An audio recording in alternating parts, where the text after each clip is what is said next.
Wake up. Wake up. It's a Friday. It's a hot Friday. It's been a hot few days out here in the East Bay, and things are starting to get hot around the Niners as we get close to the cutdown day. Tuesday is looming. The preseason game is coming up tomorrow. Trey Lance, Jim Harbaugh in the house. We got a lot to get to. Let's go.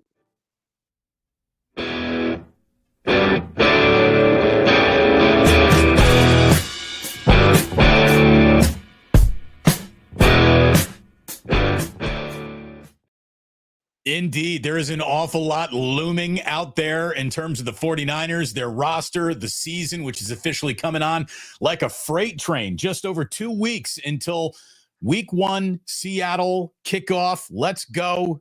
It's good to have you here. Thank you so much for joining Wake Up.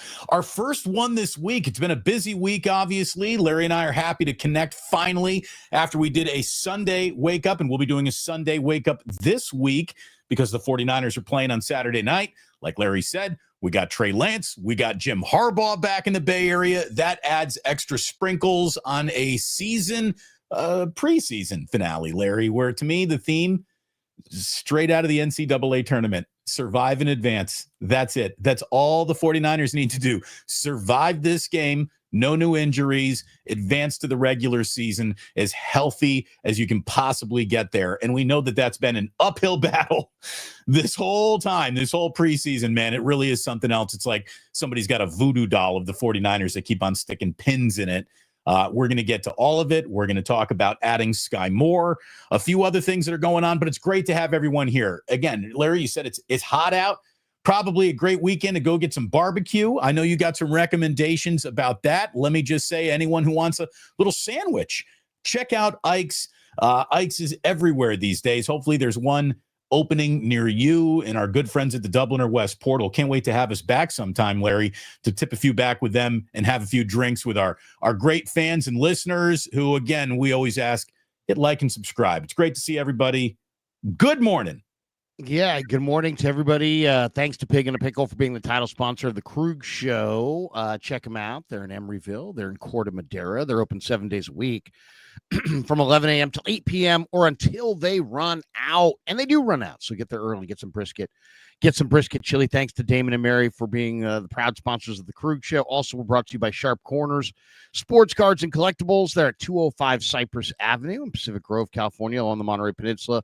Thanks to Anthony Catania. He's at 831-521-5264. And we're also brought to you by Claw Daddy Arcades, one of our newest sponsors, Claw Daddy Arcades. Great follow on Instagram at Claw_Daddy_Arcades to find a location near you. They've got brand new locations in Capitola Mall and Visalia Mall opening this year. So thanks to all of our sponsors. The links are in the description below for all of our sponsors. If you want to support the show, support the sponsors, it's a great way to do it.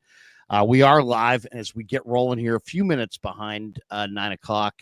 As we are now at 9:11 West Coast, 11 minutes after noon back east. If you're watching live on YouTube, do us a favor. Hit the like button, hit subscribe, click that notification bell, and every time we go live, you don't have to miss a minute of the action. And remember, when the live stream wraps, you can catch the full replay on our side anywhere you get your podcast, Spotify, Apple Podcasts, wherever your favorite platform is. Just search under The Krug Show and you'll find us. But, man, we, as always, have tons to get to. So let's jump right to it. So let me ask you, man, because you were down in Santa Clara all week. Yeah. What's the vibe like down there? Because I'll tell you, this has been a pretty good vibe throughout the entire camps, I think, for the 49ers. But it feels like the pressure and the reality of the fact that we're watching guys, especially in that wide receivers room, fall over like dominoes. Availability is now a serious question as week 1 approaches. Did you feel like the vibe changed at all? Have they started to shift from, hey, we're having fun, to, holy shit, this is coming fast? No. I mean, the thing about it is injuries do impact the psyche of a football team, but it's when the guy's gone for the year. That's when it really, because guys get hurt all the time. Heck, my son got hurt the other day playing football. He hurt his wrist. You know what I mean? It's like he got in the car. I wasn't like, what? You hurt your wrist? Where did that come from? I just was like, okay. Par for the course. We'll talk to the doctor. We'll get an x-ray. We'll blah, blah, blah. Because football, you get hurt. and that's just simply it. And then, we've talked about this. There's different approaches to the preseason. There's the McVay approach, which is rest all your dudes and just show up week one. And then who cares if you're rusty, but just make sure you have all your guys. And then the Shanahan approach, which is old school, which is, hey, you know what? You need to build those calluses in August to get through football in September, October, November, December, January, February, so, and he believes in that. And, so that's a deal with the devil where you're going to probably lose a guy and you're going to get to week one and you're not going to be rusty. You're going to be ready to roll, but you're going to be down a guy or two. So they are not down anybody for the year. Right. So on that standpoint, I don't think there's any morale. Like, it's not like when they lost Jimmy G or when they lost certain guys where it's like, oh, okay, now that kind of, when they lost Bosa at MetLife a few years ago in week two, that was like, oh. There's no season-ending anxiety. And I didn't mean to cut you off there, but do you think that whatever Shanahan's plan was for this third preseason game, I think he kind of wanted to use the third preseason game as my starters are going to play a quarter, maybe a half or something like that. I think he was going to ramp up and play this one, pretty aggressively in terms of getting guys some reps. Do you think that changes now? Do you think that he's had a change of heart? I wouldn't begrudge him that at all. I think Shanahan wanted to use the third preseason game as an official tune-up. I think doing that right now might be a little fool's gold. Like, I think you have to change your strategy based on the way the war is going, what's happening in the battle. And I would exercise an awful lot of caution here. Even if he doesn't want to, I think he might have, I think he should. Well, I don't even know if it's even a decision for him to make at this point. I mean, so let's just take, look at the roster, for example. At running back, you're probably not going to play CMC. Okay. Guerendo is healthier. Don't want to get him hurt again. I wouldn't play him. I don't know if he plays. Jordan James is not going to play. Corey Kiner's back, by the way. Those of you who are like, you owe Damon a steak dinner. No. Damon will be owing me 2 steak dinners. Corey Kiner is back and will be back. If he is not on the opening day roster. No. It was the roster. It wasn't the opening day roster. So you have all year. You have the preseason and 17 weeks of football to get. You said Corey he was not going to be a Niner. I said he is going to be a Niner. You didn't say he would be on the roster on opening day. He is going to be on the roster. He is. All right. Well, we'll see. Well, no, don't amend. Why would we? Who cares about the first? He's hurt. He wasn't going to play the first. Does he make the team? That was the point. If you're not on the team in week one, if you're added to the team later, I don't know if you did not say week one. You said he was not. Do you not want to have this bet, or do you want to have this bet? No. First of all, let's even get the bet right. It was double or nothing. I owe you a double steak. Or nothing. You're gonna get a steak. No, it was nothing. Nothing means nothing. Right? Are you gonna get 2 steaks or no steaks? Is the question. But the thing was, is he going to play for the 49ers this year? That was the question. And I knew there was a chance. He was already hurt when we made the bet. I knew he wasn't going to play week one. It was just a matter of, is he going to play for the Niners? And I do think he's going to play for the Niners. So there you go. All right. Well, then he actually needs a carry then, Larry. It's not just enough to be dressed. He's going to have to touch the football. The point was the same, which is there is nobody left. So it's Keyshawn Vaughn and Jeff Wilson this weekend, period. End stop. That's it. That's all they got. So there will be no resting of those guys. I mean, they're just going to, I feel like that's kind of the spot he's in. I mean, I don't know about Purdy, but like Mac Jones isn't going to play. They got rid of Sudfeld the day after they got him. So it's going to be Carter Bradley and Tanner Mordecai. Do you think when they cut Tanner Mordecai, they just tell him, like, don't go far? Don't get on an airplane. Don't leave the city. Don't leave Santa Clara. As a matter of fact, you don't even have to leave the property. Just go sit down in that room over there marked utility closet, and we'll come back for you in like 48 hours. Well, I just think that, the light, such as life in the NFL, it's like, do you like me? Yes, we like you. But we don't have a roster spot for you today. I thought the Sudfeld thing was very bizarre because, I watched Sudfeld work out and I was like, God, this guy looks so bad. His ball is wobbly and weak. His movement sucks. He's a gigantic. He's 6'6". He's got tiny little calves. He doesn't move and he doesn't have a big arm. So it's like, what are you doing? Niners. I'm looking at him the other day, thinking to myself, what is this plan? Is this guy? I know this guy's from Santa Clara. I know this guy's, somewhat local. But I mean, Niners, are we totally lost our mind? I mean, you think Nate Sudfeld throws a better ball than Tanner Mordecai? And Tanner Mordecai is like 4 times as fast as Nate Sudfeld. It's just. And I'm so it was a ridiculous guys the guy to even get excited or worried about. It's just. Well, I kind of disagree, but I mean, they're both decent prospects in their own right. But I mean, I just come on, man. I mean, there was no reason for Nate Sudfeld at all, and they just looked at him for one day and they're like, no, we'll go back to Mordecai. But yeah, that's life in the NFL. It comes quick, it ends quick. By the way, people listen. Greg Joseph might be sitting in a hotel at in Santa Clara somewhere. I mean, and there's 7. That's the other thing. What the roster dynamic has changed with this last game. It used to be this last game was like you're gonna make the 53-man roster, or you're gonna be one of like 4 guys on this like taxi squad, or your like career is over. Right now, each team in the league has 17 spots to fill on their practice squad. So they're really every single guy in training camp outside of a handful are going to probably make some team in the NFL. So you just don't know. You're going to be on the practice squad. And people would say, well, what's the financial difference? The league minimum is about between like $750 and $800,000. The practice squad, I think it's like $200,000.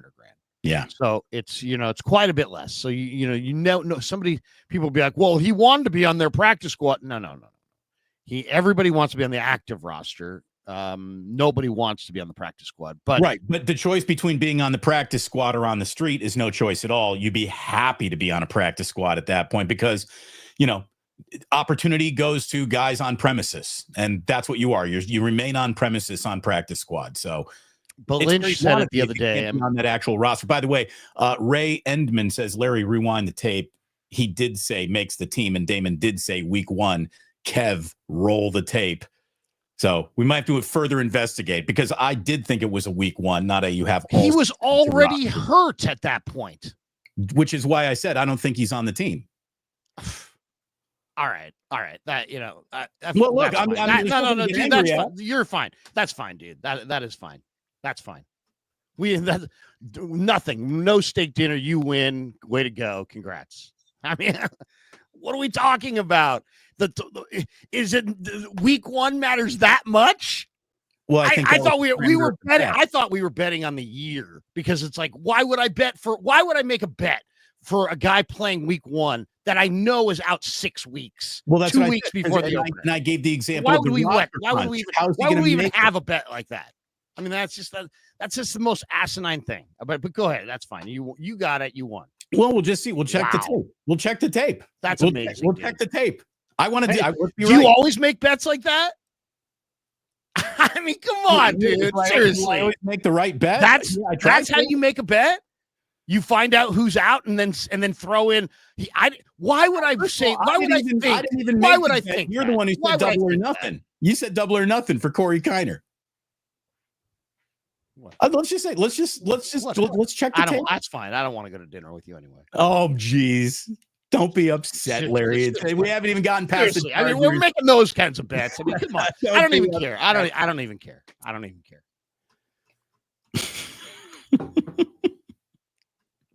Anyway, what to watch versus the Chargers. More than anything else, you're watching the sky. That no helicopter has to land and medevac a 49er to a hospital. Nobody gets hurt. That is the number one thing. There's nothing that could happen in this game that is more important than please nobody else get hurt at all before week 1.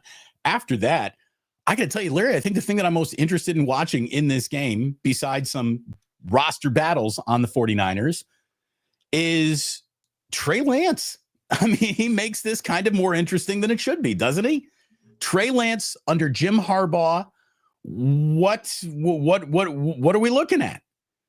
Is this guy going to put himself in position to really be a backup quarterback on a team that has huge aspirations? I don't know. Is Trey Lance going to be a practice squad guy?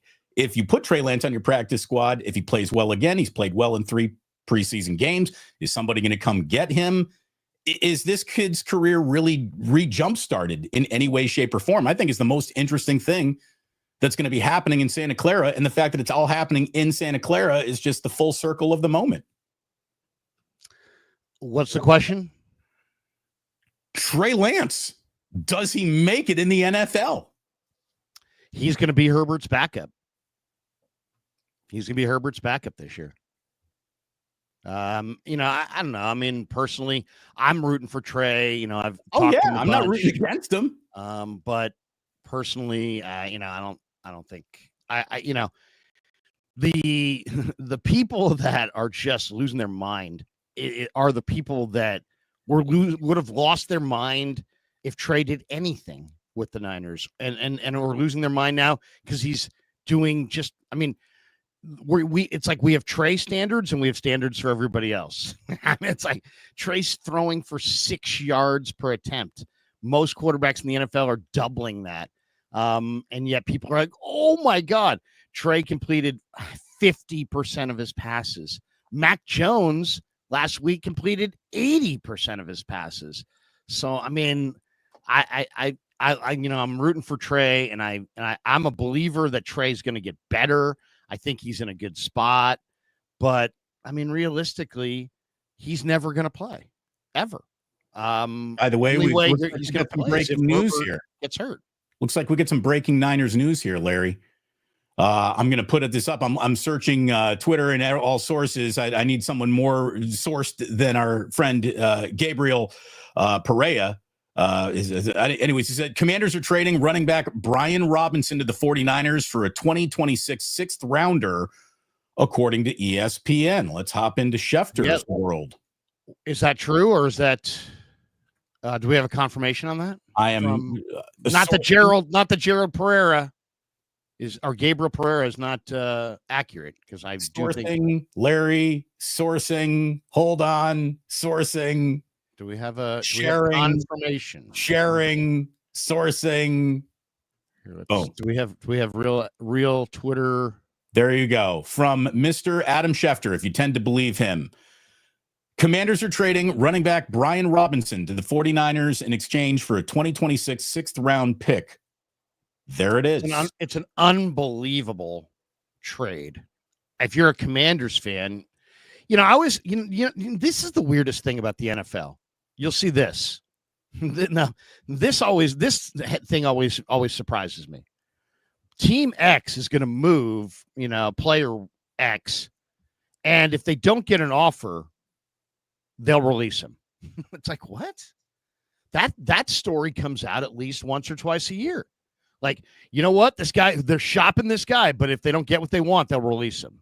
Well, that's going to kill your offers. Seriously, it's not exactly going to raise the price. I mean, go put a Craigslist ad up right now that you're going to sell your vehicle, and you want $3,000, and if you don't get what you want, you'll just give it away. I mean, chances are you're going to get underbid. So I love this deal. Now, something happened. Okay, there had to be something that happened here. This is not simply Jacory Krosky Merritt beat him out. That's not, that cannot be, because it's too long of a season. But this is an interesting situation. Why? Because this guy is JJ as a running back. He's a free agent at the end of the year. He wants a big money extension, and he's not getting it in Washington. But he doesn't think he's going to get any run in Washington.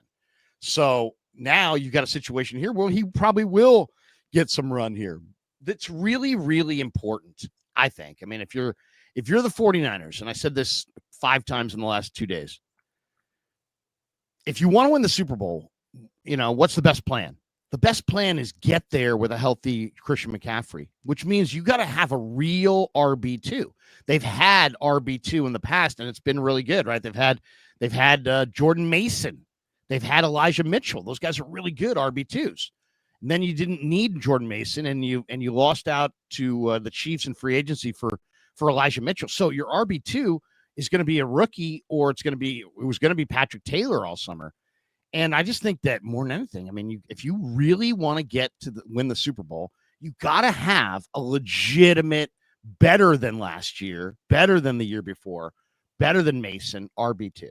And now they have that. So some people said, Damon, that he does not fit the Niners scheme because Niners like outside zone and this guy's, runs a little bit more power. But, the truth is that the Niners and everybody run everything. And it's right. There's nobody who's just power. There's nobody who's just outside zone anymore. Hey, guess what? Now everybody's that outside zone game needed some more power than it had last year. So if this guy helps you punch in a touchdown or two from inside the 5, fantastic. If he's taking hits off of McCaffrey and Guerendo, let me ask, is this a referendum on what they really think of Isaac Guerendo's ability to make it through a football season? Do they do this if they believe that Isaac Guerendo could survive the year? I mean, I showed up this summer hoping that we would see McCaffrey and Guerendo in some kind of crazy two-headed monster situation.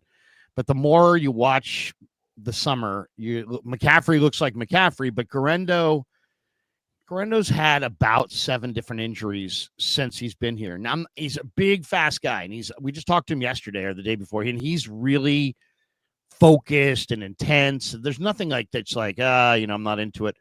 Just the injuries. And he does run upright, and he is very fast. So there's some high-speed collisions. I just think that they needed that big powerhouse workhorse guy who can run between the tackles. And that's what Brian Robinson is. I mean, once upon a time, Brian Robinson was ahead of Najee Harris on the Alabama Crimson Tide depth chart. He's 6'3", or 6'2", 6'3", in that range, but he's about 225 pounds. So he runs upright, takes some hits, but I got a Football Reference open right in front of me here. Is 6'1", 228. He's a big guy, obviously. Big, right? He's big. He looks even taller because he definitely kind of, unfortunately, you want the running backs but his guy kind of runs upright. So he does take some hits, but he's also been shot. The Niners have now 2 players that have been shot off the field, Ricky Pearsall and Brian Robinson. But this guy's a powerhouse. Last year in the fantasy draft, I made Kev draft Brian Robinson in the mid rounds. He's like, Dad, no, come on, really, Brian Robinson? And then at the end of the year, he's like, yeah, you know what? Brian Robinson was kind of a horse for us for a few weeks. So he, it's all about how often you get the ball, but I think he's going to be a guy that is going to be a perfect complement. They got a real RB2, and for a team that's going to run as much as they are, you would think, especially with the young defense. I mean, Niners better play complimentary ball this year. All the more reason. But I got to say this, though. I am so shocked at how little, a good running back like this goes for. I mean, I understand, they have other guys and he wants some money and it wasn't working. I get all that. But you're still talking about a guy who had almost 1,000 yards last year and like 8 touchdowns, and all you got was a 6th round pick. Well, that's the thing. Earlier valuing of the RB makes no sense. When you described him earlier as a power back, that you start, your mind starts jogging. So, so he's not a guy who's going to catch the ball out of the backfield. No, not at all. This guy does catch the ball out of the backfield. Last year, he had 20 catches on 25 targets.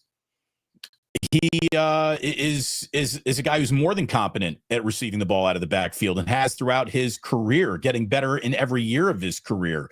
He's about 800 rushing yards, just put him down for it, in every year that he's played. 8 touchdowns on the ground last season. I guess, for just a 6th rounder, yeah, it is amazing how much the running back feels like it impacts a really good team when you get the right one, but how devalued it still is and underpaid it might be. And nobody, look, Cobra Boxing says, I don't get this move at all.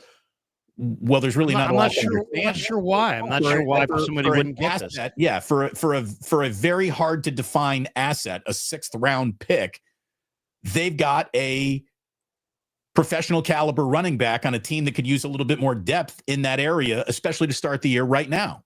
I mean, this is all you need to know right here. Here's your understanding. See the red?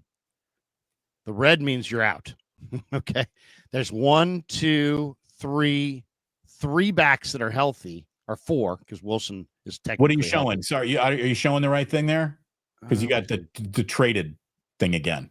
because I put something up. So maybe I got the wrong thing out there for you. Here, let me see. Let me share the screen, and I will go with this. Because you're like, look at the red there. And I'm like, there is no red there. What are you talking about? Oh, there it is. There's the red. Okay, so Garendo's in red, and James is in red, and Kiner's in red, and Wilson's in orange because he just showed up. But I mean, the only healthy backs are CMC, who you don't want to use. You don't want to use them. And Keyshawn Vaughn. So, and Jeff Wilson down here. So you really do. Gosh, I mean, you really badly need. Brian Robinson's getting 10 carries tomorrow night in Santa Clara. I mean, the Niners were hoping this guy was going to be the guy, right? This is what Jordan Mason was traded, so Jordan James would be the guy. And Jordan James, according to some, looked really good this summer. I'm not sure if he looked really good. He had some moments where he caught the ball and looked okay. But, he's out with broken fingers, and Kiner's out with a high ankle. And Garendo's got a shoulder, though he did say the shoulder feels better. Though it's funny, he said the shoulder feels better, but like 5 times in practice, he's like, grabbing his shoulder. So I don't know if he's being totally truthful, but either way, he says the shoulder's okay, but he's listed as dinged up.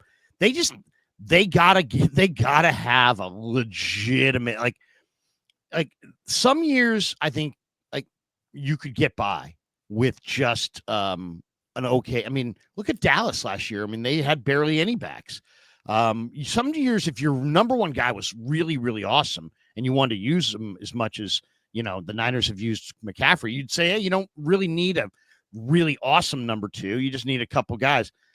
But like Trent Williams told us yesterday that Christian looks fantastic and that he thinks he looks like the offensive player of the year, Christian. Okay, that's great. But I think more than anything, the Niners have to not use him the way they used him 2 years ago.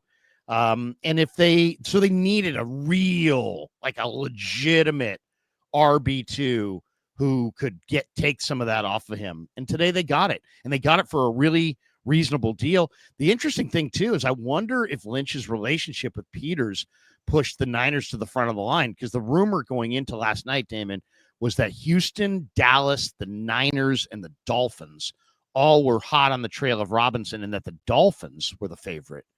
Miami is a real favorite of many NFL players. They love Miami. Even when Miami's not great, Miami's a favorite place to play and live and be. And so I was a little surprised. I thought, you know what? He's probably going to the Dolphins, but the Niners needed him, and they were the odds-on favorite, 4-1 betting odds to land him. And I think if you're a Niner fan, you should be thrilled, absolutely thrilled. And now we could get into the Sky Moore, into the other, and what that means, and all the other moves. I think it's exciting today. I think that's really exciting. It's a good move. How about this? Why be angry at a move that basically makes the team better for sure, deeper for sure, and you give away nothing to acquire this asset? If he doesn't have a future on the team, that doesn't matter. The move that they made today is for now, not a future move. It's not a 2 years down the road move. It's a now move. It's a beat Seattle in week 1 move, and they needed to do it. They did it. I'm wondering, Larry, if while they're on the phone conjuring up this deal, somebody else got hurt. No. I mean, every time somebody shows up, I'm like, my first question to somebody on the sidelines of practice, who got hurt? Who got hurt? Somebody always got hurt. I mean, I saw Tanner Mordecai yesterday. I'm like, where's Sudfeld? He got hurt. So he got hurt. Everyone gets hurt. I wonder if there was any further discussion about Terry McLaurin. I mean, you're on the phone, you're making a trade. I wonder if there wasn't like, hey, you know what? Why don't we take this 6th, make it a 2nd round pick, and you give us McLaurin too? I wonder. The 49ers. I mean, look at the Niners. I mean, it's like, can you really? I mean, I think the 49ers, somebody said it about a month ago, and I think they were right on it. The Niners are done spending all this big cash on wide receivers. I mean, I think they regret spending the money they spent on Ayuk. I don't think they're going to give JJ an extension, and I don't know. It just seems like another big money receiver. I mean, McLaurin would be great, but I don't know. I'll say this. There has to be something going on here. We haven't gotten to it yet, but there has to be something going on with Jennings. He did come up to practice the other day, Damon, and he basically just stretched his calf in the corner about 50 yards away, had some 49er person take some pictures of him stretching it, and then wasn't there the rest of the week. Or if he was there, he was inside. I didn't see him the rest of the week. And look, maybe he's getting treatment. Who knows? Maybe he's getting treatment. I mean, the calf injury, I think, is legitimate. I'm not saying that it's not legitimate. I think it is legitimate. But then the question has to be asked. If he has a calf injury, do you really want, if he has a calf injury, do you really want to sign him to an extension? It's like, I want an extension, but I'm hurt. And it's like, wait a second. Are you hurt or are you not hurt? Because if you want an extension, why would I ever extend a hurt guy? I mean, you're talking about a calf injury that you had in April. Some calf injuries become Achilles, and you're now in August and you still have a calf injury. I mean, the Niners would have to be crazy to rip up his contract and extend him. And then the other impasse that I think they're clearly at is the Niners don't want to set the precedent of ripping up an existing contract for this year since he just signed it.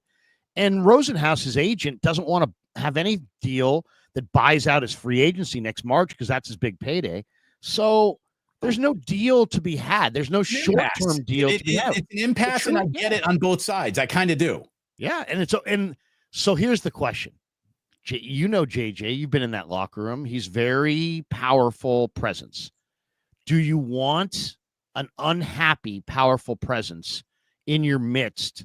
Will he be, I guess this is a question nobody really knows the answer to, but the Niners are kind of like Lynch went on KNBR yesterday and he said, hey, the calf injury is legit and he's battling it and this and that.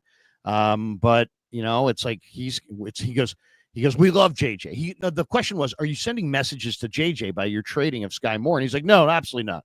Absolutely not. We're not sending messages. We love JJ. We want JJ here. He's battling this calf injury, blah, blah, blah. He's like, but you know what? Then he said, but you know what? We're getting to the time where it's time to get on the field. And so now we're at that time. It's time to get on the field, right? The games matter after this one. So what if JJ doesn't want to get on the field? Then the Niners have to have options like other receivers. And then if he does get on the field, I mean, if he does show up, are they happy if he shows up and he's not happy? I mean, and people say, well, come on, Krug, he's making $7.5 million. He'll be a pro. And he might be a pro, but give you an example. Mooney Ward last year, and I didn't realize this at the time. Obviously, he went through a lot, but he just did an interview a week ago or 2 weeks ago where he said, as soon as I found out the 49ers were not going to extend me, I emotionally shut it down. So that's a reality for some guys. If Jennings is in that mode, maybe the best move is to just try to find some trade partner and move him on, because you're not going to extend him beyond this year. Larry, if they really thought that that's who he was, their instincts should have taken overdrive of this negotiation, and they should have done that weeks ago. I mean, to me, Jennings, he doesn't seem like the guy who is just going to dauber down the whole damn team. It's not really how he's been wired or has acted, I don't think. I'd also say that, hey, man, if you're betting on yourself, you're betting on yourself. Like, you have to take the deal that you're making with yourself, and to bet on yourself and win big, you have a great year in your walk year with the San Francisco 49ers.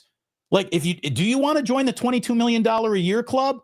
Well, getting pouty and upset about not getting the extension when you have every opportunity in the world in terms of snaps, targets, and all the reps that a guy who normally would be buried on a depth chart isn't buried by. I mean, I think there's a way that it's Drew Rosenhaus's job to sell this guy on, hey, man, we're going to play out your deal, and you got to have a monster year, and then we're going to go to the bank. So I would hope that would carry the day more than any sour grapes or hard feelings. And you're probably right. It probably will. But, it's just this is a hard sport, and it's like you want guys that are all in. And, what level of all in is he going to be? Is he going to be salty in the corner of the room? Is he going to be a total pro? Is he going to be, I don't know. I mean, he's been a total pro up to this point, but They basically came into camp with, hey, pay me or trade me. Like, we're playing super hard ball. Pay me or trade me. And then Shanahan said, well, he didn't formally ask to be traded. Right. So it's like, well, what? So it's like kind of like a pay me or no, trade me, or I'm going to have a calf injury for the rest of time.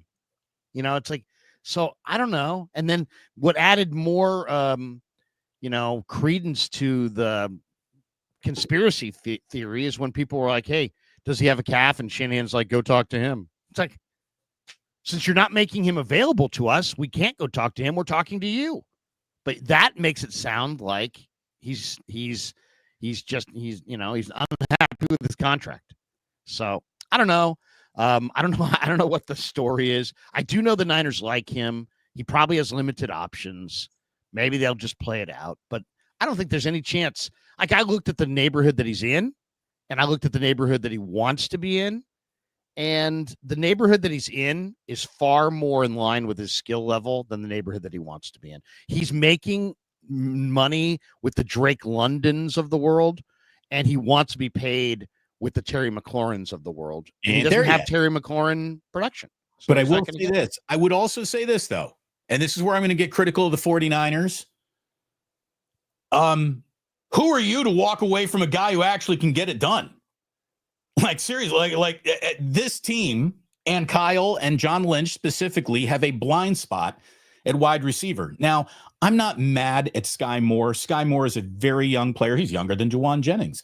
He is a guy who might be, or he's probably not gonna be. That's why they were able to get him for so little. They're like, oh, what a great deal. They got Sky Moore for nothing. That's because Sky Moore doesn't do very much. So that was the price. But you're trading for Sky Moore this late in the game because of 2, 3, or 4 wide receiver moments in times, forks in the road where you kick the can down the road rather than actually doing something. Like, they didn't trade Debo when they should have. And, they're in the situation because they didn't have the balls or inclination to trade Brandon Ayuk either before they extended him, after they extended him, pre-injury, post-injury, that draft. Are we going to deal him? Is something going to happen? They decided no. They re-signed him, and it's been nothing more than an acrimonious relationship ever since. You're adding Sky Moore because of the Danny Grays and the Chris Conleys and the Ronnie Bells and the Dante Pettises and all the guys that didn't work out. And you're here because of Ray McLeod and Willie Snead and so I think it's very particular on the Sky Moore thing. I think I hate to say this because he's a great kid, but he's such a smiley faced guy that he does kind of think like he looks like a kid to me. But it's about Junior Bergen. Junior Bergen is a really nice kid, but he is a passable punt returner with limited speed and moves who won't play offense. And he doesn't play, and he's not a kick returner.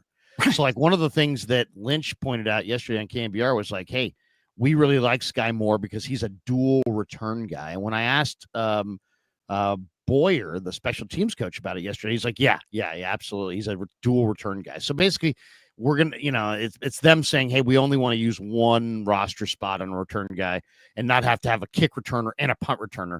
But it also just kind of speaks to the fact that they took a flyer on this kid in the 7th round, and he was very productive in college, but it's a lower level. He's a guy that they could have signed the day after the draft. They didn't need to burn a draft pick on him. They could have used that pick on another offensive lineman or defensive lineman or another corner, something else. Listen to this, though. I put it together, Larry. 2017, Trent Taylor in the 5th. 2018, Dante Pettis in the 2nd, Richie James in the 7th. 2019, Debo in the 2nd, Jalen Hurd in the 3rd. 2020, Ayuk in the 1st, Jennings in the 7th. 2022, Danny Gray in the 3rd. 2023, Ronnie Bell in the 7th. 2024, Pearsall in the 1st. 2025, Jordan Watkins. And again, Junior Bergen, if we want to pretend he's a wide receiver, we can say he went in the 7th. It's hit and miss. Debo was good for 2 or 3 years. He's already gone. So any victory lap you want to have on Debo, you can't. I'm going to stop you right now. Ayuk is America's least happy 49er for 2 years running, paid or not, injured or not. It's just weird. Your fingers are crossed for Ricky Pearsall. You think you got something there. Everything else has not worked out. Everything else has not worked out. Jordan Watkins is a major league. I have no idea. Say JJ hasn't worked out. JJ has worked out, but look at where they are with him. Again, I mean, it's been hit and miss for sure. But I mean, they did hit on Ayuk. They did hit on Debo. They did hit on JJ. They did hit on Pearsall. They missed on a bunch of those guys for sure. 8 drafts, 12 wide receivers selected. They're at best have success with 2.5, 3.5 of the guys. It's odd because Shanahan was a receiver. But it also kind of goes to show that, that receiver's a hard position to project because in college, it's like this is the route, it's like, and it's like, no, this is not the route. It's like, that's the route. Oh, no, it's this. No, it's that. It's this. I mean, that's the level of complexity. In the NFL, it's not. It's so much more. You're reading as you're running. You're reading, there's so much more to it. So, the layers of complexity are so different on the two levels that, they're just some guys who kept to the pros and they're like, dude, this is too much. I can't do all this. I was talking about this with I think Sammy yesterday, and every single position is hard to evaluate for a number of reasons, but maybe the hardest is wide receiver because strength and speed can carry the day in a dramatic way in a college football game that it will no longer carry the day in a professional football game. Strength and speed, if you're a little bit faster and a little bit taller as a wide receiver in college, chances are you're going to kick some ass. Unless you're Isaiah Nair, who should have been built to kick ass but still didn't, and it would have been interesting to see if he were still around. But anyway, every single physical advantage that you had in college disappears the day you step on a football field professionally. Everybody out here is a stud. Everybody out here is All-American. Everybody out here was the single best player on their college football team, and that's why they're all out here. So the physical advantages that I used to enjoy, I no longer enjoy them at all. And I think at wide receiver, that just pulls you back down to earth faster than anything else. Just look at it this way. It's like, you'll see a game log of a great receiver in college, and it'll be, 7 catches, 118 yards, 8 catches for 101 yards. And then you'll see a game, it'll be like 3 catches for 19 yards. You'll be like, well, wait, what happened there? And they're like, oh, yeah, he was going up against blah, blah, blah, and that guy's going in the first round next year. So, first-round corners shut you down, and you start making hay against guys who maybe are underclassmen or not that great. Well, then you get to the NFL, and every single corner is the equivalent of the best corner in college. Right. And it's just hard to free yourself up. It's just hard to get away. And then Steve Young used to say it, too. It's like, for the quarterback, from the quarterback's perspective, in college, everybody's open. In the pros, nobody's open. Right. So, you're not going to get the kind of separation. So then some guys don't catch well in a crowd because it's like, I feel the defenders around you. Well, that's not going to work in the NFL. The number one area where I get fooled on personnel is anytime you're projecting somebody to jump a level. I mean, that's very difficult to do. You brought up Trey Lance before. That's kind of what the Niners were doing with Trey Lance. They were projecting at a different level. And that's what they're doing with Junior Bergen. And that's really hard to do because you're watching a guy dominate. And so you're like, just look at the film. But no. The film never lies. The film absolutely does lie when you're watching guys dominate in the FCS level, projecting them to the NFL level, because they're just not going to be able to do what they did. Look, every now and then you get a Steve McNair. Right. I mean, it's not like a sentence, right? But it's a step up. It's like, I'm auditing algebra in a summer school class, and now I'm at the best private school in whatever city in America, and I'm taking algebra against all the smartest kids. It's like, it's a different track. It's a different level. And so, it's just, and it's a different level on this thing too. So that's the danger of drafting FCS guys who were really productive. I think of several of the mistakes I've made saying, I think this safety is going to be good. Yeah, he was good at Elizabeth City Junior College. Right. He ran a decent 40, but you know what? Guess what? Have you seen that tape against Kennesaw State? Yeah, and I'm not as impressed as you are because it was Kennesaw State, with all due respect to Kennesaw State and everyone who's working hard there right now.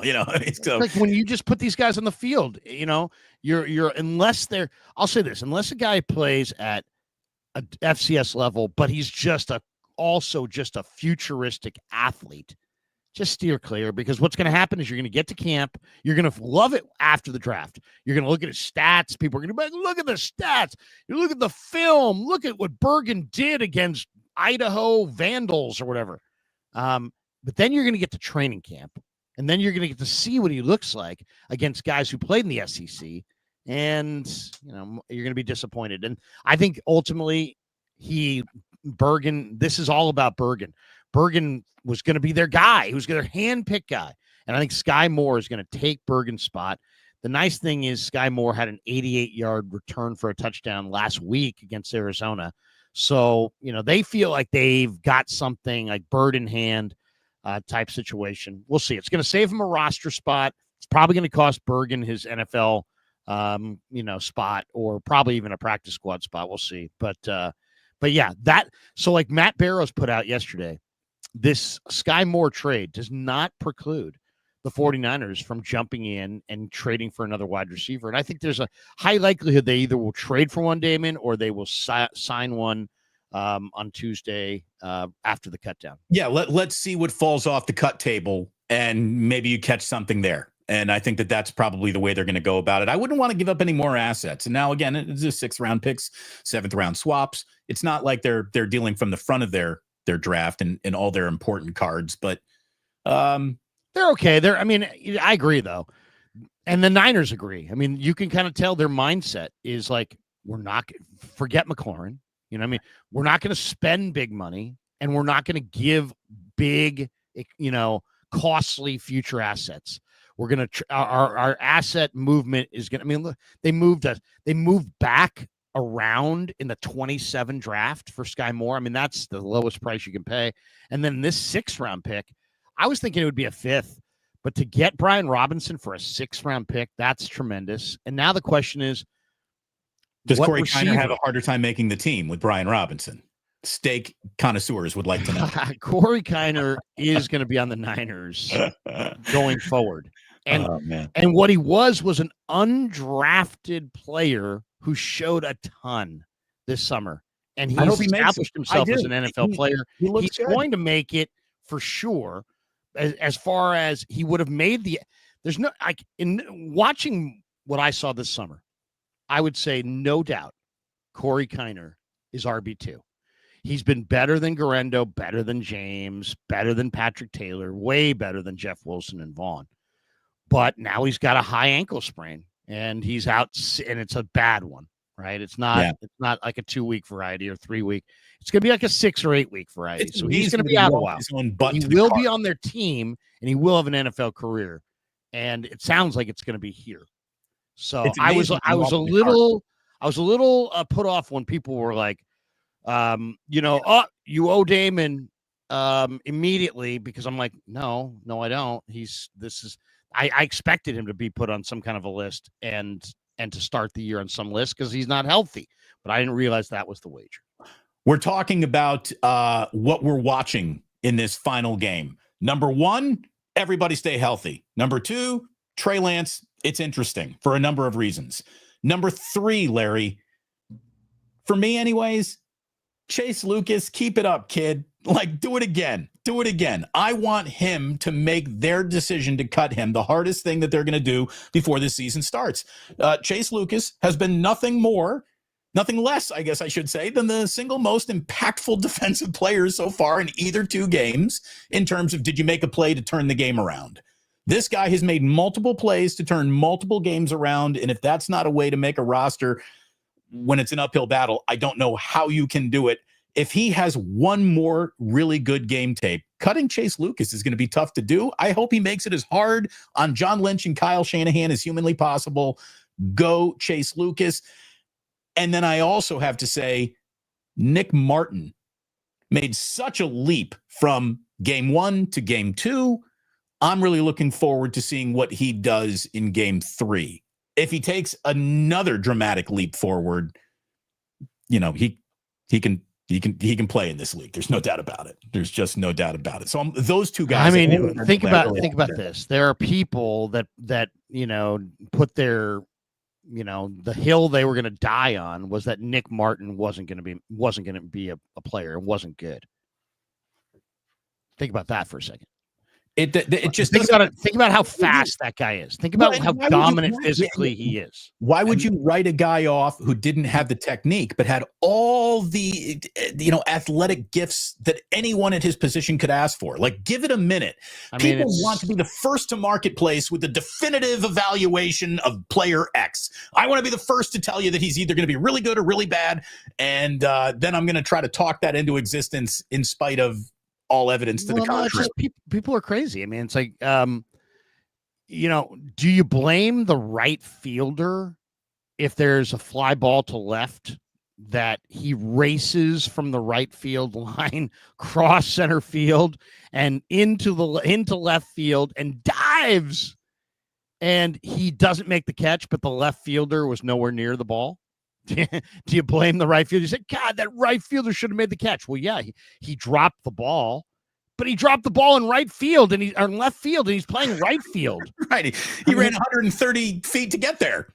Yeah. And where was the left fielder? And where was the center fielder? And why is the right fielder making a catch on a ball that was a fly ball to left field? I mean, that's literally what the first preseason game was. It was like Nick Martin. First of all, you got to know the score. Like, the score in football is that you can evaluate some positions out of season and without hitting. But then, like, running back, you can't evaluate at all until it's live.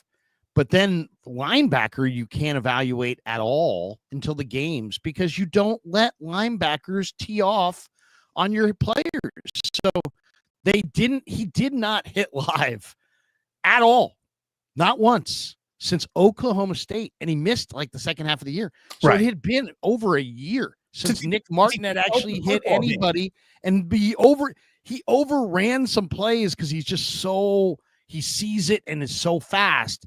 And people are like, oh God, he was a disaster. It's like, what are you watching? Yeah, and look, what are you talking about? He's feeling NFL speed for the very first time. That is the right time to misjudge where you need to be on the field, because you've never seen anything this fast happen before, ever. And you remind me of Jared Rice.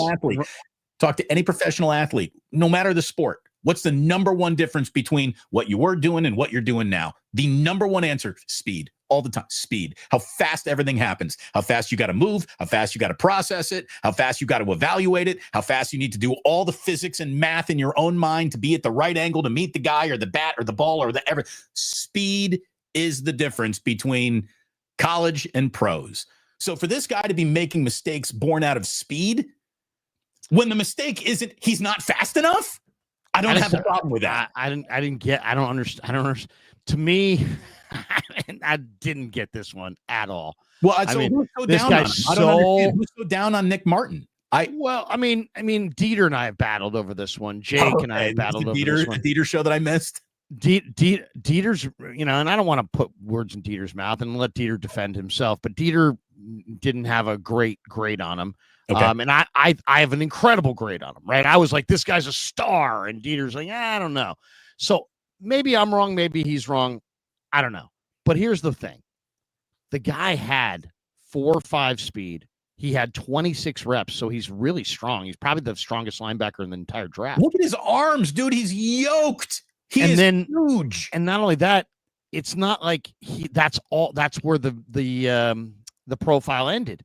He led his team in tackles both while he was in there last year and the year before. And he was among the leading tacklers in the entire country the year before. So when a guy, there's a lot of different ways you can scout linebackers. One of them is you can go right to the list of tackles, and a guy who makes over 100 tackles in a game is probably pretty good, or in a season is probably pretty good. So like that's one way to look at it. So if you just want to go look at I always do this exercise before the draft. I always go and look at the tackle leaders at the FCS level, at the FBS level, and I want to see who made all the tackles, period. And then let's go watch the film. Like, let's watch the film, but let's know who made all the tackles, and then let's go watch the great athletes, and then let's go watch the film. And if somebody's, stars in all three areas, draft them. You know what I mean? If they're fast and strong and productive, draft them. But I don't understand how people could look at that guy and see what he did against the Denver in week 1 and be like, oh my God, I'm down on him. Really? He flew all over the field. If the Niners had 4 linebackers like that, they would be unbelievable. So yeah, he looks really good. I don't know how much he'll play, but he does look really, really good. And who's the other guy you were talking about before him? Chase Lucas. Oh yeah, Chase Lucas. Chase Lucas got a break yesterday because he's in the running for that last roster spot in the secondary. And it's down to just a few guys, right? I mean, first of all, Chase Lucas has a few breaks. Upton Stout sounds like has a calf injury that I don't know if they were worried that it's Achilles or whatnot, but he hasn't been out there, and that's a concern. And Lucas is his backup. So there's no question he's got that advantage. He could make the team solely on that alone, that Upton Stout is hurt. But then there's also the back end of their cornerback room. Jacob Robinson, Saron Neal, Fabian Moreau, Darrell Luter, and Lucas, and Trey Brown. Well, yesterday, the Niners put Trey Brown on injured reserve. So Trey Brown's hurt. That takes a major competitor away from Chase Lucas. So I'll say this. I mean, all these guys are going to make it. They're all going to either make the 53 or they're going to make the practice squad. I would love it. I was talking to Lombardi yesterday, and he was saying this. He's like, I'd love it if Chase Lucas made the team because he's such a great quote. He's such a great guy to talk to, and he's willing to talk, and he's willing to kind of, really let it go and be honest. So for quotes-wise, I would love to see Chase Lucas make it. I do think he's going to make it because of the injury to Trey Brown. So I think he's going to be on there. I think their corners are going to be Green, Lenore, Stout, if Stout's healthy. So that's 2.5, let's say. Then it's going to be Flowers. That's going to be number 4, let's say. Jacob Robinson, I think, is going to be number 5. And I think Chase Lucas is probably going to make it as the 6th corner. It's probably between him and Luter. I would go with Luter because I think Luter is definitely the better prospect. By the way, that might be the biggest position battle remaining in this game. But it really comes down probably Lucas, Luter. But then there's also, and Niners should remember this. Niner players should remember this. This year, more so than the past years, the Niners will, Shanahan said, we're having meetings, we're canvassing the league, our personnel department's canvassing the league. If they decide that there's a corner in Tampa's camp that they liked better, I have a feeling this year, this is the year you're going to see them bring in, I would say, 2 or 3 guys. The other wild card factor is Saron Neal. Because Saron Neal, the Niners are probably going to keep 4 safeties. Pinnock, Siegel, and then, maybe Jair Brown, though there's a lot of speculation, Damon, that Jair Brown could be traded. He might be a guy involved in another trade for another wide out or the corner you're talking about. Yeah, it's the number crunch is on him because they're not walking off of Mustafa. So, they're not. Yeah, Brown, I'd be surprised if they move Brown, but it sounds like they might. There's also Richie Grant. There's Canteen, who's had a good camp. There's Mahoney, who's had a good camp. But Saron Neal, yesterday I asked Brant Boyer about Saron Neal, and Boyer basically said that he thinks that Saron Neal is a Pro Bowl caliber special teamer. So any breakdown of the Niner 53 is going to have to include Saron Neal. Right. I mean, you don't call a guy a Pro Bowl special teamer, guarantee him $2.2 million, and not make the roster. Well, so Boyer got to pick some of his groceries, and he's one of them. And he picked Neal. And we'll see. I mean, Neal, he says Neal is a really awesome special teamer. Interestingly enough, he's run with the 2s at times on special teams. So I'm not exactly sure what to make of it. But Neal also played a lot of corner and safety, I believe, in the last week or so in practice. So there's no question Saron Neal is going to be on the team. Last thing I want to see in this game is, somebody, anybody, nobody's pretty much out there somebody at wide receiver flash a little bit for the 49ers, not named Ricky Pearsall. Bobby Choice, I'm looking at you.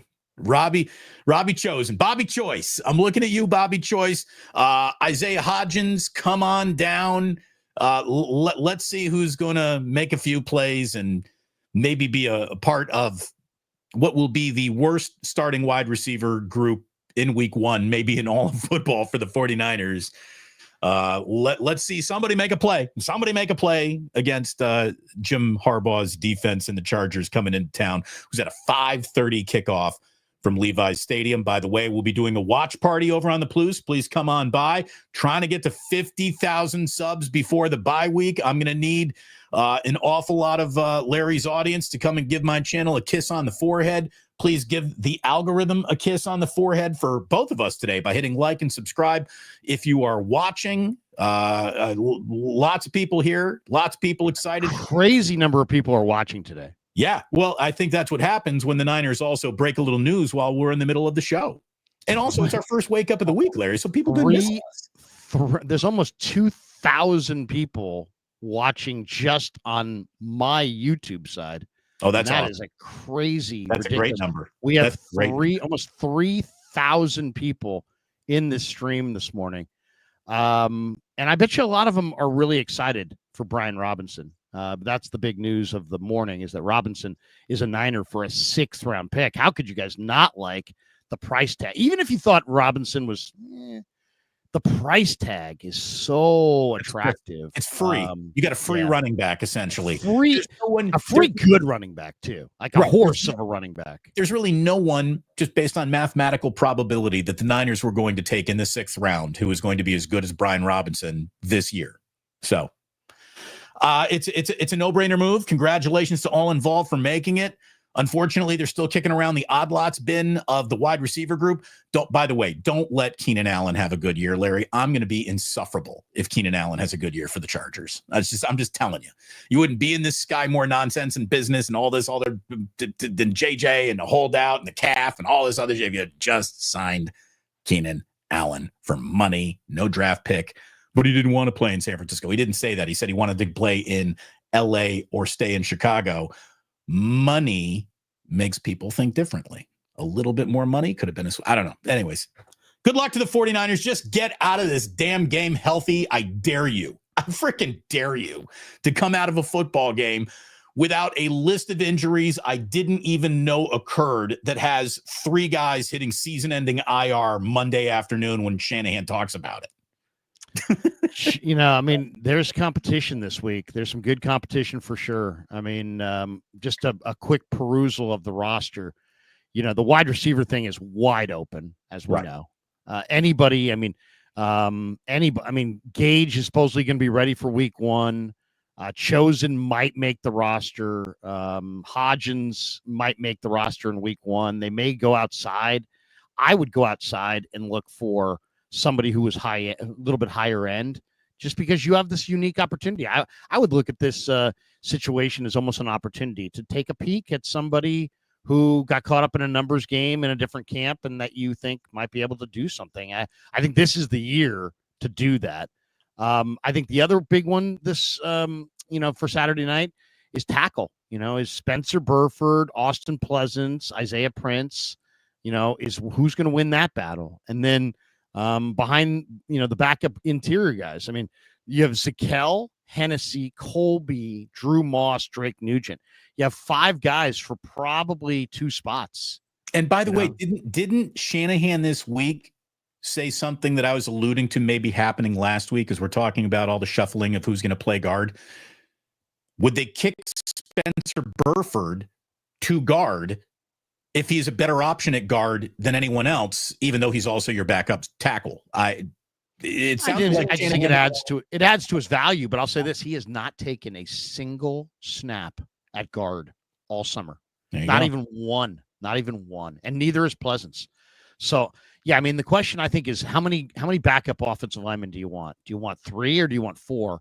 I would guess they're going to go with 4, and I would say it's Connor Colby, one of those tackles, Pleasance or Burford. Probably Burford. My guess would be Burford. But I don't know if Burford's quick enough. It may, to me, that's a real problem. But I think Colby could be the starter for Dom Pooney in week 1 at right guard. Pooney still could be back for that, but Colby's definitely going to be on the roster. And then I would say Zakelj is definitely going to be on the roster. Does Drew Moss make this team? Well, I think it's really comes down to Drew Moss versus Hennessy versus Nugent. Nugent played really well against the Raiders. Moss looked really good against Denver. Hennessy has the best long-term deal as far as he's been in the league the longest. But I got to be honest, I think that Moss and Nugent have been more impressive than Matt Hennessy. So I think it's probably going to be, let's just say, Burford, Zakelj, Colby, and then those three, and then maybe either Moss, Hennessy, or Nugent. Isaiah Prince? No, he won't make it. I don't think so either. He did not play well.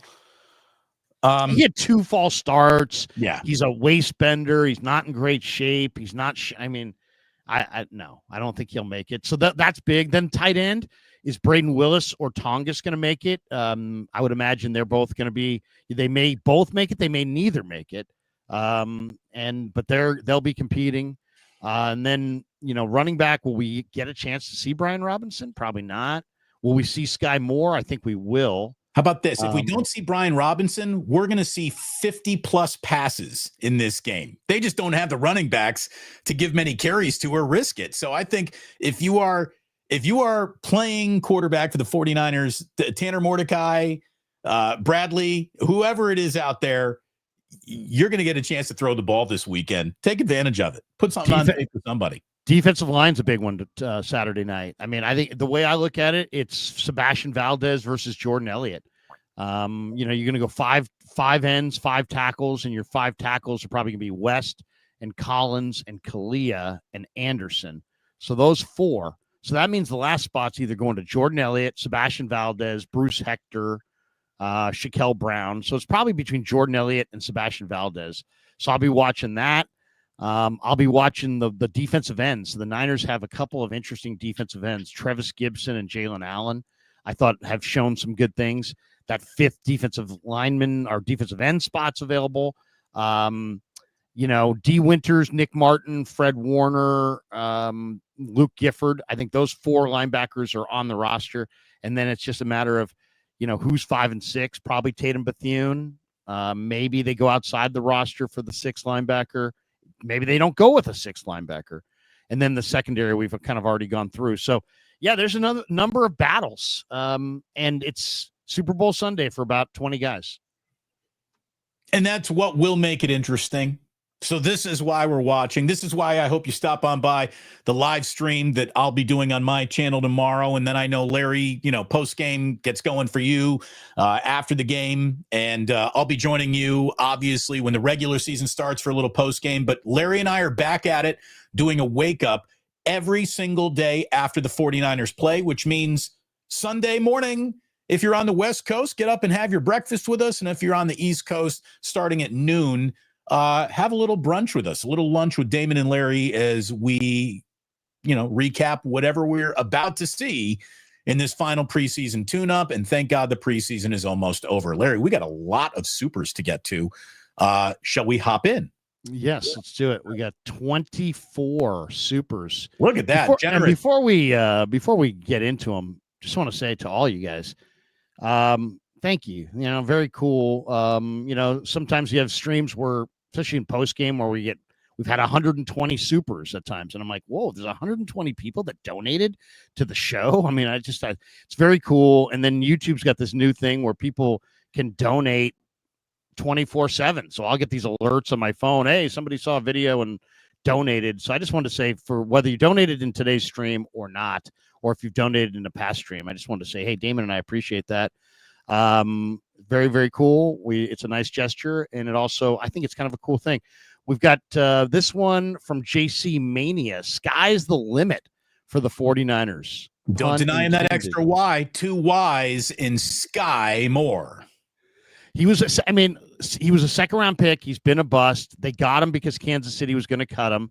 But that none of that really matters. All that really matters is he an upgrade on Junior Bergen? And I think he probably If he is. makes 3 plays for the 49ers this year, the trade was worth it.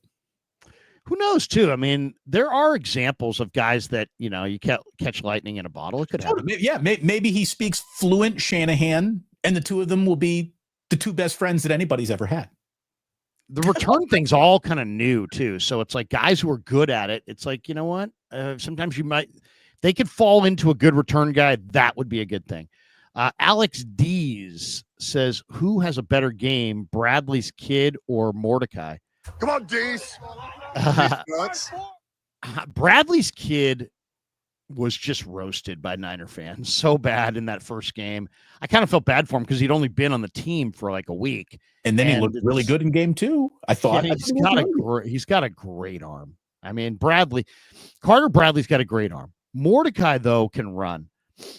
But he looked confused. Like Mordecai had a couple of snaps where he wasn't even facing in the right direction. You could just tell he was uncomfortable. Like, you're way too uncomfortable looking on this field for a guy who's had so many snaps on practice squads and been around this team and knows this offense now. Why do you look more confused than Carter Bradley, who got here on Wednesday? Yeah, I mean, you're always looking for guys to progress. And look at it this way. Carter Bradley's taking this class for the first time.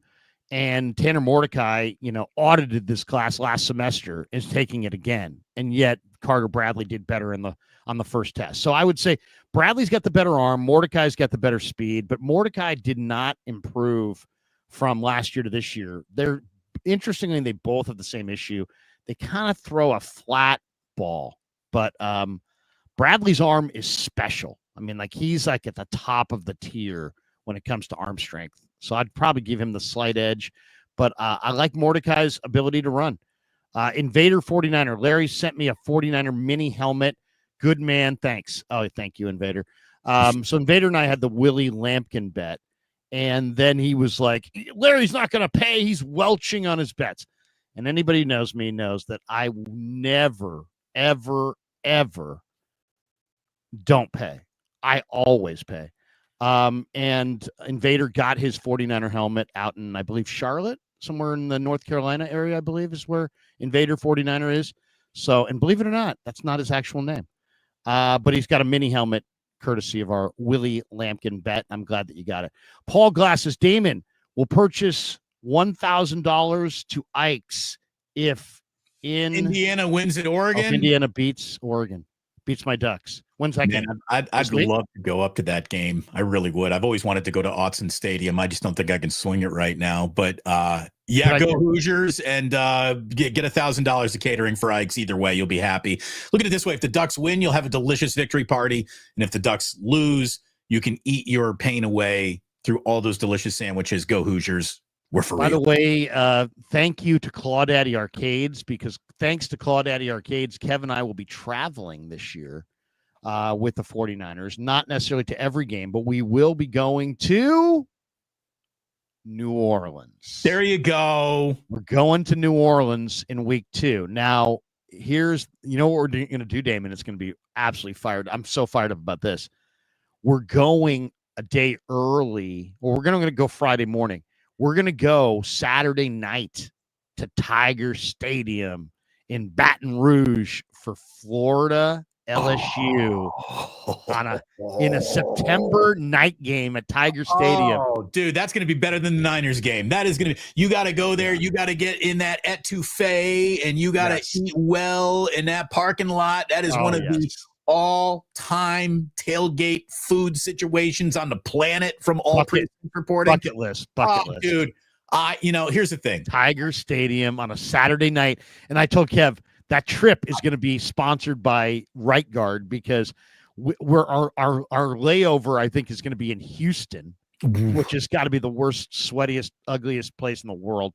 And then we're going into New Orleans. Then we're gonna somehow drive down to Baton Rouge for a Saturday night in not the swamp, because it's Tiger Stadium, but LSU at night for Florida LSU, national television, by the way, national TV Valley on Game ABC. Day will probably be there. Oh, dude, that is going to be amazing. Awesome. Oh, I'm so happy for you and Kev. That's going to be a great father-son trip. It's going to be. I told Kev, man, pack an extra right guard because it is going to be a sweat box. I sweat in Northern California, Damon. Right. If I get to Louisiana in September, mid-September, I mean, I'm probably going to have some kind of bad heat rash or something. It's going to be bad.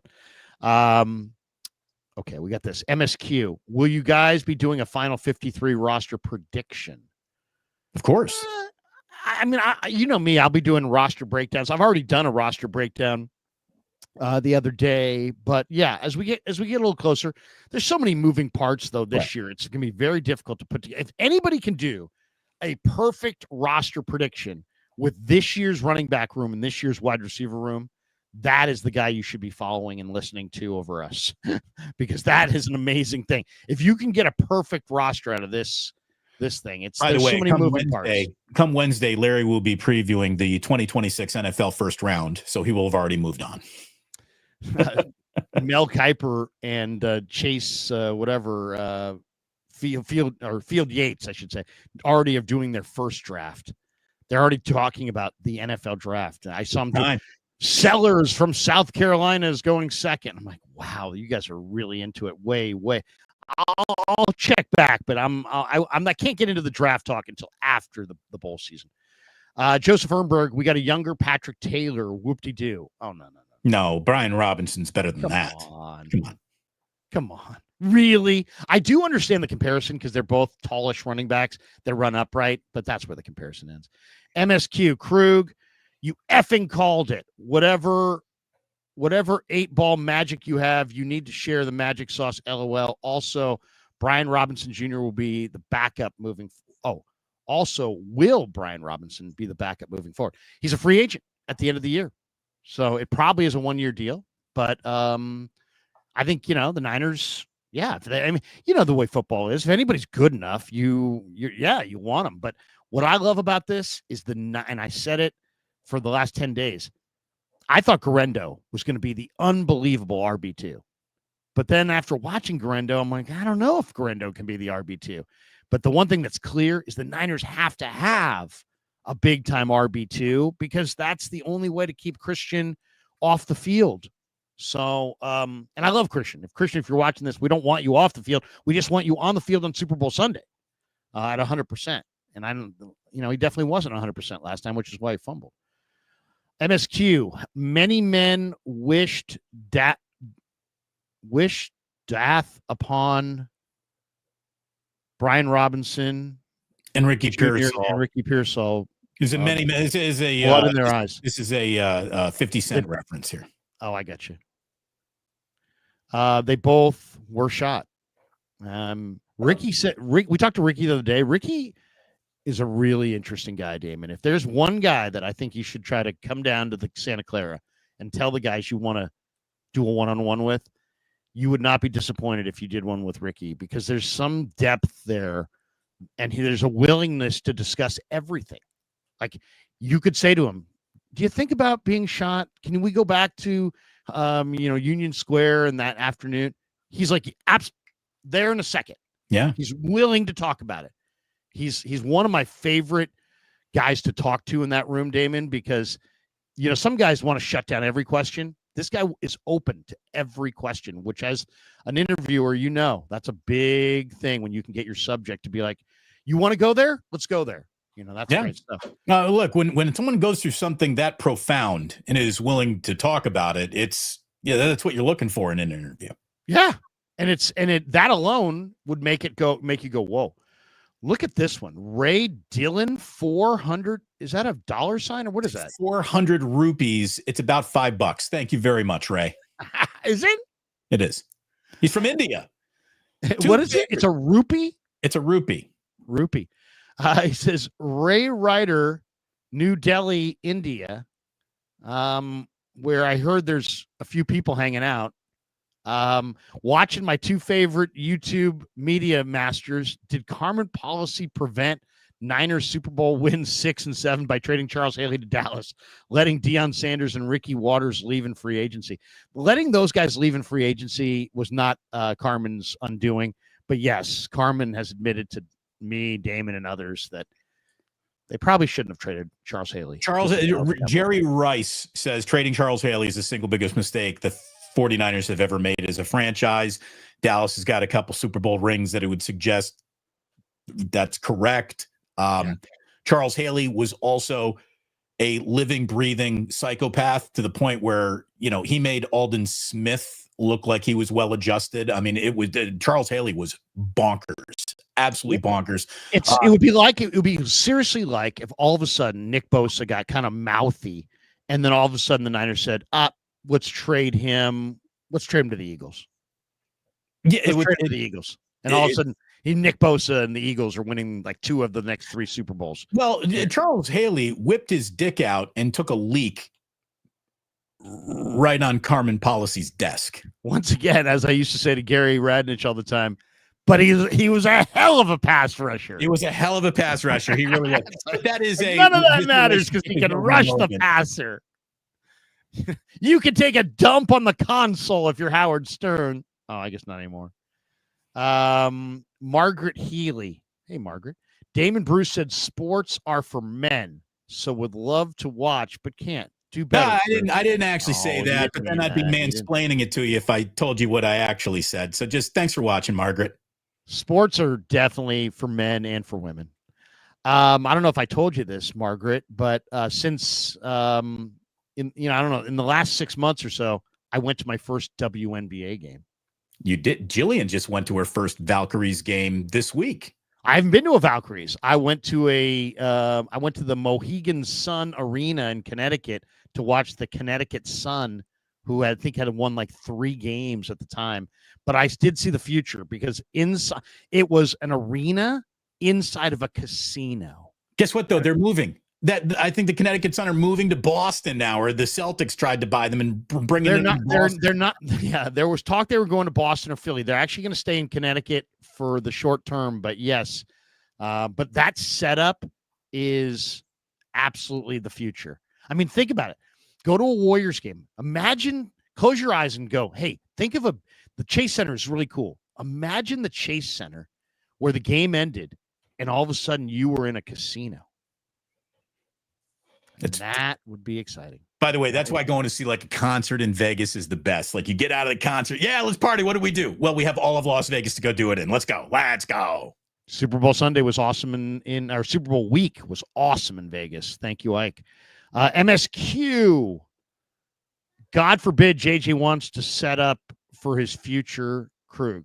No, I get it. Hey, MSQ, I'm not faulting JJ for asking for the money. I get it. I'm just saying he ain't worth it. I'm just saying I wouldn't pay him. Nobody's faulting him for asking. I totally get it. And I admire the hell out of him. I just wouldn't pay him. I'm like the Niners. I compliment him to death. I just wouldn't pay him. Joseph Ernberg, poor JJ only making $7 million now. How could he even eat? Yeah, but you know what? Here's the thing about that, Joseph. These guys, okay, so if the guy's making $7 million, he's at the top of his field. It's the most popular sport in America. And to me,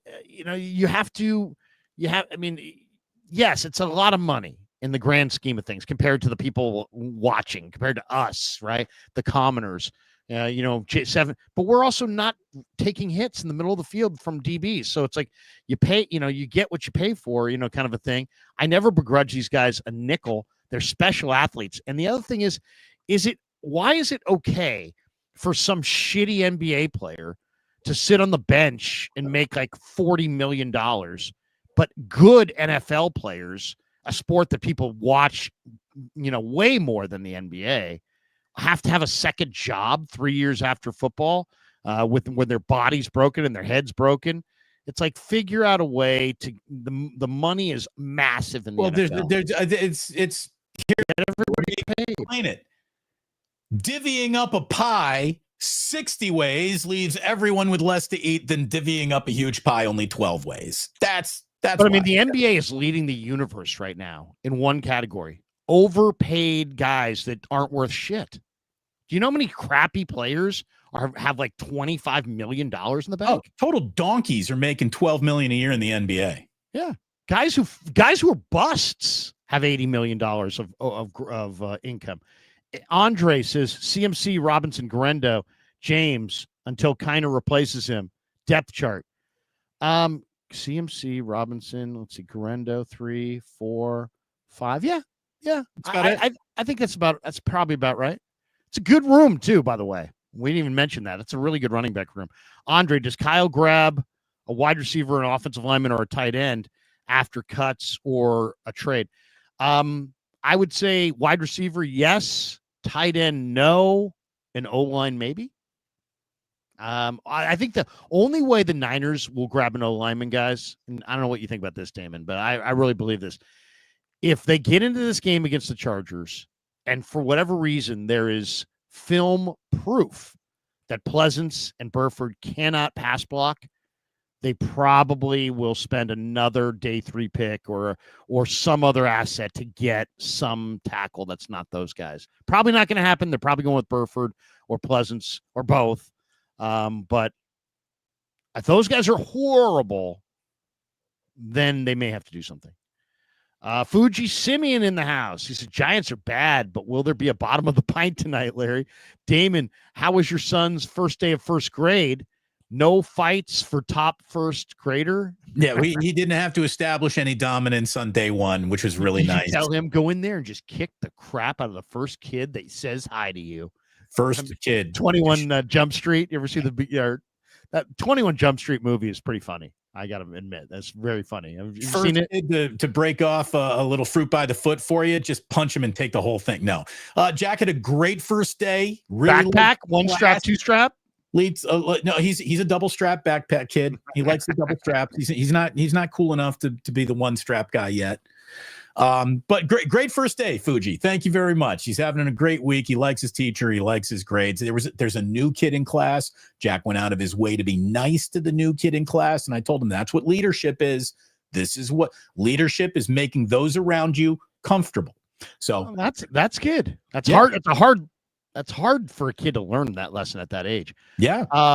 Fuji, by the way, as far as bottom of the pint, I have a dentist appointment late afternoon on a Friday, so I think I'm going to try to make it happen. If it does, who do the Giants play tonight? Do you have any idea? Are they at home, road? Who cares? I know it's bad. I think are they wrapping up? No, they already wrapped up in. They're off to Milwaukee, I think. They're Milwaukee. Yeah. So bottom of the pint, probably not, because that means the game tonight starts at like 4, and I have a dentist appointment at 4. So it'll have to be next week. It's Ozzy's 4th birthday today, so we got some family coming over. Little cake for Ozzy. So nice. What's the birthday party with the friends or no? No, just a little family. We did the double friends birthday party, the $450 an hour clown we talked about. Oh, right. The dual party. MSQ, what is the season-long bottom of the pint record? Us drinking lots of beers and the Giants scoring very few runs. I bet you there's been more ounces consumed than bases taken. Oh, there's been some of those were some of the most brutal games of all time. I mean, John and I are like sitting there going, why don't we just meet at a bar and drink? Fuji Simeon, bad Bay Area sports so far. Need Niner football bad. Hopefully, I feel like I'm reading this off a cocktail napkin. Hopefully, Purdy does not have any legal issues or scandals or weirdo press conference behavior. What's he talking about? Bad Bay Area sports so far. Obviously the Giants were bad. We're not a good Giants team, are disappointment. The A's no longer really even exist around here. The Kuminga thing never ends, which means the offseason never really began. We are in a little bit of a sports malaise, and we welcome the return of the NFL. Seriously, how are you feeling right now if your channel on YouTube surrounds the Warriors? You're like seriously done. You're dead. You've been stuck on one topic for about 6 months now. It's really annoying. And not only that, there's inaction. Good moves, bad moves, but inaction. MSQ, do you guys think the Hot Boys 2.0 trio of Warner, Winters, and Martin can live up to the original, the OG Hot Boys trio of Warner, Greenlaw, and Al Shire? Wow, I forgot the Hot Boys thing. I love Greenlaw and Al Shire, man. Those guys were so violent. I'd have to go with those guys. Let's see. How about this? Nick Martin's got a chance to fill some of those shoes. Let's see if he does. Yeah. Who do you think's better between Winters and Martin? Just if you had to say. I mean, we know Winters is probably going to draw the start in week one. But how about this? Who do you think's better? If I'm Winters, I'm adjusting my rearview mirror to see how close Martin's getting to me. Martin might be the better physical player, but Winters is the more ready to do it smarter player at this time. And I think the Niners are going to err on the side of knows what he's doing rather than athletic freak. So I think Winters is a solid NFL linebacker. I think Martin is a Pro Bowler. And we'll see. It's going to take a while for that to be proven right or wrong. Brett says, happened so fast you can't even talk about it. Yeah. Macho Man Randy Savage. Yeah. Oh, yeah. Did I tell you when I met Randy Savage? He came in studio with Ralph. And I mean, he's just the most cut guy, and he's just super ripped, veins everywhere. Ralph Barbieri. Glasses. Ralph Barbieri. How you doing? Hey, you're Larry Krueger. How are you? Have a Slim Jim. He literally handed me a Slim Jim, which is just like a, whatever it is. That's incredible marketing right there. I mean, what a spokesman Slim Jim bought when they got Randy Macho Man. He's literally handing them out to local talk show hosts. Yeah. He was in studio. Tommy loved it. Fuji Simeon. Oh, yeah. Oh, the best soundbite of all time in the KNBR archives is Ralph trying to do that, what you just did. Because Ralph had such a high pitch. Yeah. So you hear this, you hear Randy Macho Man Savage go, "Oh yeah," and then it's time for Ralph, and he's like, "Oh yeah." It was awesome. I mean, I got to see if I can find that one and make those guys put that up there. Fuji Simeon, I wonder what gifts Purdy will give to his teammates with his new contract: hot tubs for players and coaches, or nice custom handwritten thank you cards.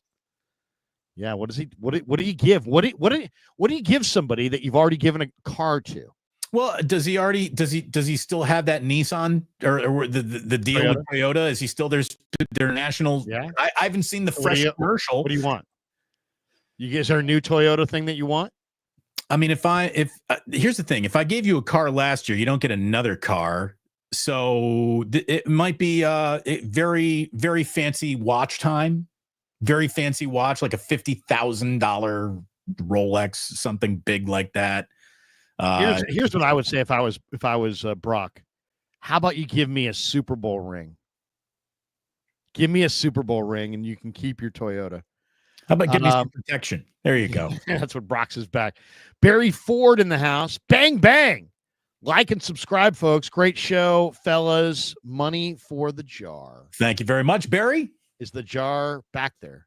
It is. You heard it. You'll see the JJ Raider Memorial Ganja jar. I know you got to put it on a high shelf.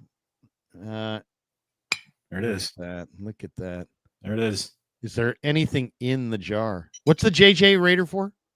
JJ. Can you give us a sniff of the jar? The very first Plus Mania I did, there was this quiet guy sitting at the corner of the bar the entire time. And I didn't know if he was with us or with me or knew me. At the very end of the night, he's like, "Hey man, I'm JJ Raider. Here you go." And he gave me like an ounce of weed. So that's why it's the jar. That's why it is now forever the JJ Ganja jar. By the way, for those of you losing your mind, it's legal in California. Everywhere, Larry. Welcome to 2025, boys and girls. No, it's not legal everywhere. It's not legal everywhere. Not in Arizona, right? MSQ, can you picture DP moving out to LT? Wait. DP moving out to. Oh, can you move Dom Pooney moving out to left tackle once Trent Williams retires? Look at that! Look at that! We figured it out. I've drank some Lucky Lager in my days. So how about this? I don't think Pooney's a tackle. I don't think so either. And he's so good at being a guard. Why would you move him? Why would you set him up to fail when he's having so much success right there? Can I tell you a funny Pooney story? Last year, I'm doing an interview with him at his locker, and he's a tall guy. Yeah. And I'm whatever, 6'1.5". I list myself at 6'2" on my license, but 6'1.5" is the true measurement. This guy's probably 6'6". He's sitting at his locker, but we're almost eye to eye. I'm kind of looking down at him because he's sitting there. John Feliciano comes out of the shower. He's 5 lockers down. He looks over at me. He looks over at Pooney, and he goes, and he doesn't say it quietly, Damon. He yells it. Stand up, Rook. And Pooney goes like this and looks over at Feliciano and stood up. And it was just a classic moment. And it's like, and then I asked Feliciano about it because I did an interview with him yesterday. He's like, yeah, man, this is the pros. We stand for interviews. There you go. That's what a vet's supposed to teach the rooks. I know. I loved it, man. I thought it was great. By the way, the Cowboys doc is how rough Charles Haley was on Bill Romanowski. Charles Haley. Have you watched any of this Cowboys documentary? No, I mean, you know what I've been watching? I love the Chiefs Kingdom. Okay, I haven't seen any of that. We'll do a little review afterwards. Let's finish the Supers. What's it on? I'm going to tell you a little bit about it. Netflix.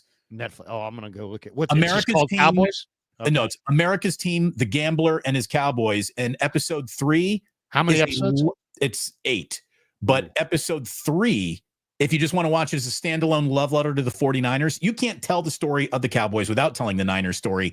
And episode 3 of this Cowboys documentary is the best 49ers documentary you've ever seen. And then half of episode 5 is the second best 49ers documentary you've ever seen.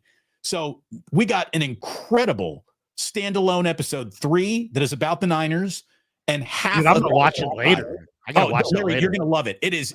I love that stuff. Oh, Larry, you know that they lost the NFC title game in 1992. Right. It was the worst loss of all time. As you're watching this, you're going to be like, did they win this fucking game? Did I have my memories right? They win this game, don't they? That's how good this thing sets it up and how great the Niners looked at times in that game. And then every time I talk to Steve Young, I bring up the 92 NFC title game. Oh, it haunts. It haunts me. Because to me, that was the greatest Niner team, man. That team was amazing, and they lost that day. It was a great game by Dallas, great game plan by Dallas. Larry, it opens with Carmen sitting in a dark room talking about the Niners. It's wow! It's awesome! It's awesome! It's awesome! It really is. I'm sure Chiefs Kingdom is good, but there isn't an accidental 49er love letter in there. The way that this and here's the thing. Jerry Jones is insane. You got to watch it just for Jerry. I mean, start with episode 1, but when you get to episode 3, you'll realize, oh, this is Niners.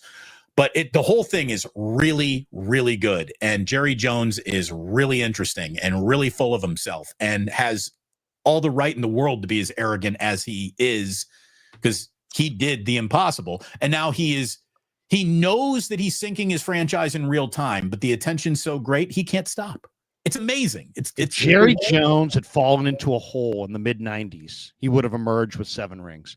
MSQ says Tuesday is the day to Tuesday. Wait, Tuesday is the day to Cutdown Tuesday day. Who stays on the team to see. Yeah, we'll see. We'll see. Tuesday is the big cutdown day for sure. Fuji, Larry, being around Purdy, is it true he called you sir? Can you fathom Purdy ever tapping his helmet saying he's tired? No, like Anthony Richardson. How would his media critics react? Oh my God, they would call him the worst quarterback of all time. No, all I can tell you is that look at what it's done for Anthony Richardson. Yeah, though I do love Anthony Richardson's talent.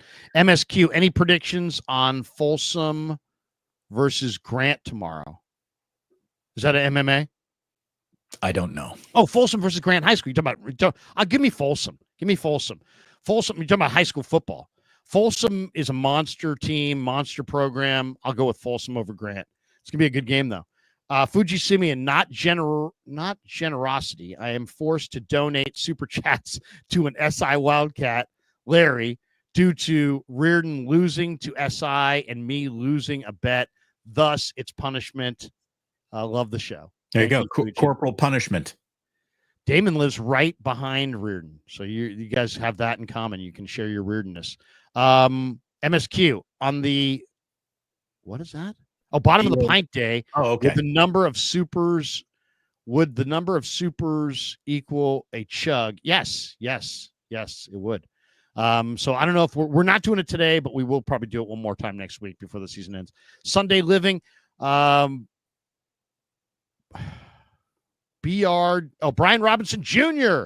Great. Now we're only 2 wide receivers and 3 linemen away from a decent offense. Shaking my head. Oh man, that's funny. I'll tell you what, they might have an easy NFL schedule. Week 1 is not going to be part of that easy NFL schedule. This is going to be they got to run it. They got a serious test for them waiting in Seattle. Couple last ones here, and then I got a jet. Matthew Short, the trade for Robinson. What does that mean for our young backs? It just means that they're going to wait in line.